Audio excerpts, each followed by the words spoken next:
Good evening guys and welcome back to the channel. तो कैसे हो आप लोग। एक वापस से नई वीडियो में आपका स्वागत करता हूँ। फिलहाल इस वीडियो में मैं कोई ब्लॉग वीडियो नहीं है। इस वीडियो में मैं आपको इन्फॉर्मेशन दूंगा कि मुझे जो वीज़ा मिला था यूक्रेन का वो कैसे मिला था, और साथ में बात करूँगा इमिग्रेशन के ऊपर कि इमिग्रेशन में क्या हुआ और वहाँ पे क्या प्रॉब्लम्स हुई थी, कैसे लोग रिपोर्ट होते हैं, इन सब चीज़ों के ऊपर मैं बात करूँगा। तो सबसे पहले बात करते हैं वीज़ा के बारे में। भाई वीज़ा के लिए आपको डॉक्यूमेंट क्या क्या चाहिए मैं आपको बता देता हूँ। तो आपका सबसे पहले पासपोर्ट चाहिए होगा डिजिटल फॉर्मेट में, आई मीन पीडीएफ फाइल में, या तो फिर आपका चाहिए होगा फोटोग्राफ, वो आई थिंक जेपीजी फाइल में मांगते हैं।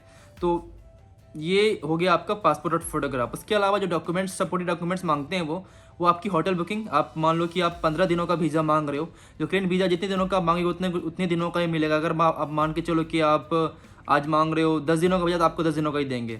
अगर 1 जनवरी से 20 जनवरी तक वीज़ा मांग रहे हो तो आपको 1 से 20 तक ही वीज़ा देंगे। अगर आपको 1 से 20 तक वीज़ा मांग रहे हो तो आपको डॉक्यूमेंट देने पड़ेंगे। तो पहला ऑप्शन शायद पासपोर्ट का था, और दूसरा ऑप्शन आपका जो बैंक स्टेटमेंट है, बैंक स्टेटमेंट का था। उसमें एक ऐसा कुछ लिखा हुआ नहीं था कि आपको कितने आपके बैंक अकाउंट में होने चाहिए। बैंक अकाउंट में भाई अगर मान के चलो अगर 20 दिनों के लिए जा रहे हो तो कम से कम $50-60 रोज़ का रखना। तो $60 कितने हो गए, ₹4200। भाई 5,000 मान के चलो रोज़ का रखना। अगर आप 20 दिनों के लिए जा रहे हो तो कम से कम आपके अकाउंट में 1,00,000 रहने चाहिए। अगर आप 10 दिनों के लिए जा रहे हो तो कम से कम 50,000 रहने चाहिए। थोड़ा आप ज़्यादा दिखाओगे तो सही रहेगा। वो आपका हो जाएगा कितने आपके पास बैंक में बैलेंस है, वो बैंक बैलेंस हो गया आपका। वो मांगेंगे आपकी फ़्लाइट टिकट, और जो होटल बुकिंग है वो आपको सपोर्टिंग में देना है कि अच्छा इस आपको कोई इन्विटेशन की ज़रूरत नहीं होगी, सिर्फ फ़्लाइट टिकट करवानी है। फ़्लाइट टिकट मैंने जो पहली बार करवाया था वो मैंने रियल टिकट तो नहीं करवाया था। जब वीज़ा के समय मैंने उसे एक कलर डमी टिकट मैंने दिया था उनको। फ़्लाइट कंफर्म नहीं थी, बस मैंने कहा था कोई इस डेट में मैं यहाँ जा रहा हूँ, यहाँ जा रहा हूँ, यहाँ जा रहा हूँ। उन्होंने मैंने फ़्लाइट दिया था। फ़्लाइट टिकट मैंने वीज़ा कंफर्म होने के बाद ही बुक कराया था। तो डमी टिकट के ऊपर में एक अलग से वीडियो में बात कर लेते हैं। उसके अलावा मैंने उसी में होटल बुकिंग में डाल रखी थी, और एक इंश्योरेंस मैंने करा रखा था। $30,000 का मिनिमम था इंश्योरेंस। आई थिंक ये 4 डॉक्यूमेंट मांगा था उन्होंने, आईटीआर वगैरह कुछ नहीं मांगा था। तो ये नॉर्मल डॉक्यूमेंट्स हैं, आप किसी कहीं भी जाओगे तो आपके ये डॉक्यूमेंट्स नॉर्मल लगते ही हैं। या तो ये ध्यान रखना बस, फ़्लाइट टिकट्स, होटल बुकिंग, आपका इंश्योरेंस, दैट्स इट, और आपका बैंक स्टेटमेंट। हाँ, यही 4 मांगते हैं, इसके अलावा कुछ आपसे ज़्यादा नहीं मांगते हैं। तो भाई ये हो गया वीज़ा का, ठीक है। वीज़ा आपका जो फ़ी है वो $20 है। आपका वीज़ा 3 दिनों में आएगा, 3 वर्किंग डे, मतलब सैटरडे और संडे काउंट नहीं होगा। अगर आपने मान लो कि चलो फ्राइडे को अप्लाई किया है तो फ्राइडे पहला दिन होगा, सैटरडे संडे काउंट नहीं होगा, फिर मंडे ट्यूसडे में भी आपका वीज़ा वेडनेसडे को आएगा। लेकिन अगर आपने मंडे को अप्लाई किया तो आई थिंक आपका वेडनेसडे या तो थर्सडे तक आ जाना चाहिए। इस तरह काउंट होता है। 3 दिन working day normal visa application form होता है, और 1 वर्किंग डे होता है जहाँ पे आप अप्लाई कर सकते हो इमरजेंसी में। तो जो वीज़ा फ़ी नॉर्मल वीज़ा एप्लीकेशन की $20 है, $20 ₹1,400 के आसपास है। वहीं अर्जेंट अप्लाई करोगे तो $2,800 हो जाएंगे, दुगना हो जाता है। और वहाँ पे डबल एंट्री का भी ऑप्शन आता है। डबल एंट्री में आपको देने पड़ेंगे $30, ₹2,100 के आसपास, और अगर आप इमरजेंसी अप्लाई करोगे तो ₹4,200। तो ये उनकी normal fee. I think multiple entry का मैंने ऑप्शन वहाँ पे नहीं देखा था। काफ़ी नॉर्मल स्ट्रेट फॉरवर्ड है, आराम से सब कुछ आपको मैं आपको डिस्क्रिप्शन में लिख दे दूँगा कि कहाँ से आपका अप्लाई करना है, तो आप जाके चेक कर लेना अगर आपको अप्लाई करना हो तो। लेकिन बात करते हैं इमिग्रेशन के ऊपर। भाई वीज़ा लेना तो काफ़ी आसान है, आराम से। लेकिन जो मेन दिक्कत, मुझे भी काफ़ी डर सा लग रहा था जब मैं गया था। इतना ट्रैवल करने के बावजूद मैं जब गया था यूक्रेन तो मुझे डर सा लग रहा था। तो जैसे ही मैं कीव इंटरनेशनल एयरपोर्ट पे पहुंचा, मैं अकेले नहीं, आकांक्षा के साथ गया था। तो जैसे ही हम लोग कीव इंटरनेशनल एयरपोर्ट पहुंचे, सबसे पहले हम लोग नॉर्मल इमिग्रेशन की तरफ गए, लेकिन हमें एक साइड में खड़ा कर दिया। यार काफ़ी बुरा लग रहा था उसमें कि सारे लोग जा रहे हैं, अमेरिकन को अलाउ कर रहा है, लोकल जा रहे हैं, पता नहीं सारे लोग जा रहे हैं, हमें एक साइड में खड़ा कर दिया कोने में। हमारा दोनों का पासपोर्ट ले लिया और कोने में खड़ा कर दिया।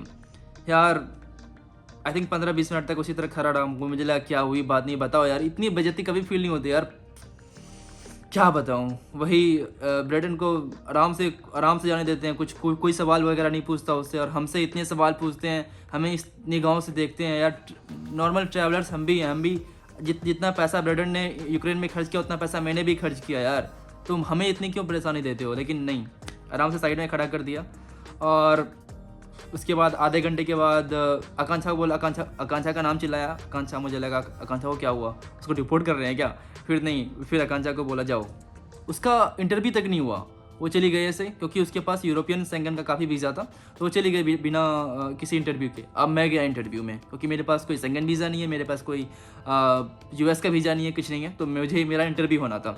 अब मैं इंटरव्यू में गया, मुझे थोड़ा डर लग रहा था यार, क्या होगा, डिपोर्ट कर देना कर दें, काफ़ी मतलब डर सा लग रहा था। फिर मैं आराम से बैठा रहा लाइन में, क्योंकि प्रत्येक बंदे का जो पहली बार यूक्रेन जा रहा है, उसने कहा था प्रत्येक बंदा जो पहली बार यूक्रेन जा रहा है और उसका इंटरव्यू होना वहाँ पे कंपलसरी है, अगर आपके पास यूरोपियन वीज़ा या तो फिर यूएस का वीज़ा नहीं हो। तो मेरे पास कोई वीज़ा नहीं था, तो मैं लाइन में खड़ा रहा। आई थिंक आधे 1 घंटे के बाद मेरा नंबर आया, मैं गया इमिग्रेशन की तरफ।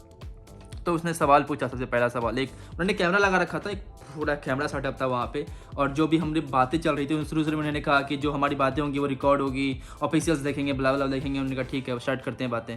तो सबसे पहले बोला क्या करते हो, मैंने कहा टूरिस्ट हूँ, ट्रैवलर हूँ। ट्रैवलर मतलब कोई जॉब तो होगा नहीं, मैं ट्रैवल ही करता हूँ। अच्छा, उसके बाद मेरा फिर बोला था सारे डॉक्यूमेंट्स दो। फिर मैंने अपना उनको बैंक स्टेटमेंट दिया। मेरे पास कुछ पैसे लेके नहीं गया था, मैं 1 रुपये लेके नहीं गया था। मैं अपने जनरली अपने क्रेडिट कार्ड पे रिलाई करता हूँ। Card, normal card, credit card नहीं मेरे पास, नॉर्मल कार्ड पर रिलाई करता हूँ, जो डेबिट कार्ड होता है, जो एटीएम कार्ड कह लो उसे। तो मैं वहाँ गया, तो मैंने अपना कार्ड, जो मैंने बैंक की स्टेटमेंट करवा रखी थी, मैंने वही दिखा दी। उसने बाद उसने देखा होटल बुकिंग दिखा दी। रिटर्न फ्लाइट टिकट दिखाओ, रिटर्न फ्लाइट टिकट मैंने करा रखी थी एमिरेट्स की, जो कि मैंने बाद में कैंसिल कर दी, क्योंकि मुझे खुद नहीं पता था कि मैं यूक्रेन के बाद कहाँ जा रहा हूँ। हालांकि मैं दुबई गया था, लेकिन सस्ती फ्लाइट लेके गया था। मैं स्काईप एयरलाइन लेके गया था, जो कि $105 की थी, और जो एमिरेट्स वही $1000 की फ़्लाइट थी भाई, $1000 की फ़्लाइट। एक है मतलब 70,000 और बिटवीन 7,000 रुपये। तो मैंने एमिरेट्स की फ़्लाइट करवा रखी थी, कंफर्म फ़्लाइट थी, लेकिन वो कैंसिल करने पर कोई पैसे नहीं कटे थे मेरे। और तो मैंने जैसे ही मैंने दिखाई एमिरेट्स की फ़्लाइट दिखाई, क्योंकि मुझे खुद नहीं पता रहा था कि मैं अगली कंट्री कौन जाऊँगा। अब पहले से कौन कैसे कितना 20 दिन के पहले कैसे कोई प्लान बना ले यार कि कौन सी अगले देश कौन सा जाना है, खास करके मुझे ऐसे ट्रैवलर्स के लिए कि कैसे कुछ पता नहीं रहता कि अगली कंट्री कहाँ जाना है। अभी मन किया तो कहीं चले गए, कहीं मन किया कहीं चले गए। तो मैंने भी रिफंडेबल टिकट करा रखी थी, मैंने उनको दिखाया। उसके बाद मेरा इंश्योरेंस देखा, इंश्योरेंस में कुछ नहीं कहा। कोविड टेस्ट देखा, कोविड टेस्ट का कोई कुछ नहीं बोला, बाकी सब कुछ ठीक था, नॉर्मली था। उसके सवाल वगैरह पूछना उन्होंने स्टार्ट किया कि क्या करते हो। मैंने कहा यूट्यूब वगैरह पे वीडियोस बनाता हूँ। फिर उन्होंने मेरा यूट्यूब चैनल चेक किया और बस नहीं था। और उसके बाद बोला ठीक है जाओ, उसके बाद बोला जाओ। लेकिन भाई मैंने वहाँ पे देखा कुछ लोग डिपोर्ट हुए थे भाई। उनको जो डिपोर्ट होने का जो रीज़न था भाई कि उनका जो जवाब था ना, काफ़ी कंटेंट वाला जवाब नहीं था, नॉर्मली जवाब देते थे। तो मैंने कुछ लोगों से बात हो रही थी, उसने पूछा कि आपको क्यों डिपोर्ट किया। तो बोलता है हमारे पास सारे डॉक्यूमेंट्स हैं, फिर भी आपको हमें डिपोर्ट कर रहे हैं। मैंने कहा सारे डॉक्यूमेंट्स होने के बाद आपको डिपोर्ट क्यों कर रहे हैं। लेकिन जब बाद में उन्होंने पूछा तो उनका कहा, उनको पता होता है, उनको अपना जवाब बखूबी करने आता है यार, कि बंदे को देख के जान जाता है कि ये बंदा यहाँ रहेगा क्या आएगा। अब उनका भी कहना सही है, क्योंकि इंडिया से 50 बंदे जाते हैं यूक्रेन, उसमें 30 आते ही नहीं हैं, 20 ही वापस आते हैं। क्योंकि कहाँ जाते हैं 30, आपने पिछली वीडियो अगर देखी होगी तो आपको पता होगा कि कैसे इंडियन डंकी मार के यूक्रेन जाते हैं। यूक्रेन से अलग अलग कंट्रीज यूरोप की तरफ भागना चाहते हैं। वहाँ से पता नहीं लातविया, लिथुआनिया, कहाँ नहीं, हंगरी, रोमानिया, जितना भी हो सके यूरोप की तरफ जाना चाहते हैं। और मैं खुद काफ़ी लोगों से मिला जो कि यूरोप से इंडिया से जाते हैं यूक्रेन, क्योंकि यूक्रेन का वीज़ा ईजी है हमारे लिए, लेकिन वहाँ से आते ही नहीं है, चले जाते हैं यूरोप की तरफ, भाग जाते हैं। मैं कुछ काफ़ी एजेंट से मिला हूँ जो कि पैसे दे के आपको लेके जाएगा अलग अलग देश। मैं खुद सर्बिया में एक एजेंट से मिला था, उन्होंने कहा मुझे 15 लाख रुपए दो और मैं तुम्हें हंगरी पहुंचा दूंगा। मैंने कहा भाई वीडियो पे आ जाओ कि बताओ कैसे करना है। नहीं वीडियो पे नहीं आऊँगा, लेकिन मैं आपको बता रहा हूँ अगर तुम्हें जाना है तो ऐसी सिचुएशन है वहाँ पे भाई, ऐसी सिचुएशन है वहाँ पर। बस यही बताना था। लेकिन एक बात बताऊँ कि अगर यूक्रेन का इमिग्रेशन आपको सच में आपको ट्रैवल करना है तो आराम से एंट्री दे देते हैं, कोई दिक्कत नहीं होती, आराम से दे देते हैं। नॉर्मल सवाल पूछते हैं, आराम सारे डॉक्यूमेंट्स आप लेके जाओ, जितने मैंने डॉक्यूमेंट बताए सारे डॉक्यूमेंट्स आप लेके जाओ। वो पूछेंगे कहाँ जा रहे हो आप यूक्रेन में वगैरह, वो सभी पूछेंगे। कि अरे जैसे कि मान के चलो कि कोई बंदा घूमने के पर्पज़ से आया हो तो एटलीस्ट थोड़ी मेरी रिसर्च करके तो आएगा ना। हालांकि मैं उतना नहीं करता हूँ, लेकिन मैं समझा दूँ कि भाई मैं फुल टाइम ट्रेवलर हूँ, मैं पिछले 3 सालों से लगातार घूम रहा हूँ, 3.5 साल से लगातार घूम रहा हूँ। मुझे खुद नहीं पता रहता कि मैं कहाँ जाऊँगा, मैं जाने के बाद प्लान बनाता हूँ। लेकिन मैं थोड़ा मोड़ी आप रिसर्च करके आओ जब यूक्रेन आ रहे हो कि कौन से पार्ट में जा रहे हो, मतलब क्या कौन से पार्ट में जाने वाले हो, क्या थोड़ी मोड़ी आपको तो आइडिया होनी चाहिए ना यूक्रेन की, जब आप यूक्रेन जा रहे हो। अब अगर आप ये सब सवालों का जवाब नहीं दे पाओगे तो उनको लगेगा अच्छा ये घूमने के लिए यहाँ पे नहीं आ रहा है, यहाँ से सिर्फ भागने के लिए आ रहा है, यहाँ से यूरोप निकलने के लिए आ रहा है। फिर आपको इमिग्रेशन में दिक्कत कर सकते हैं, आपको डिपोर्ट कर सकते हैं। लेकिन आप अगर आपकी इन्फॉर्मेशन सब कुछ पक्की रहेगी, सब कुछ जो आपका जो कागज़ है, मतलब जो सारे पेपर्स हैं सब कुछ नॉर्मल रहेगा, तो आपको एंट्री में कोई दिक्कत नहीं होगी। बस यही बताना था इस वीडियो में। ज़्यादा वीडियो को लंबी नहीं करते हैं, शॉर्ट में ही रखते हैं। तो थैंक यू गाइज इस वीडियो को देखने के लिए। और यहाँ के साथ सारी यूक्रेन की सारी वीडियो समाप्त होती है। अगली वीडियोज़ में आप देखोगे कि मैं इथियोपिया जाता हूँ। इथियोपिया अफ्रीका में है, अफ्रीका की one of the best country मान लो, सेफ कंट्री मान लो, उस तरह की कंट्री है।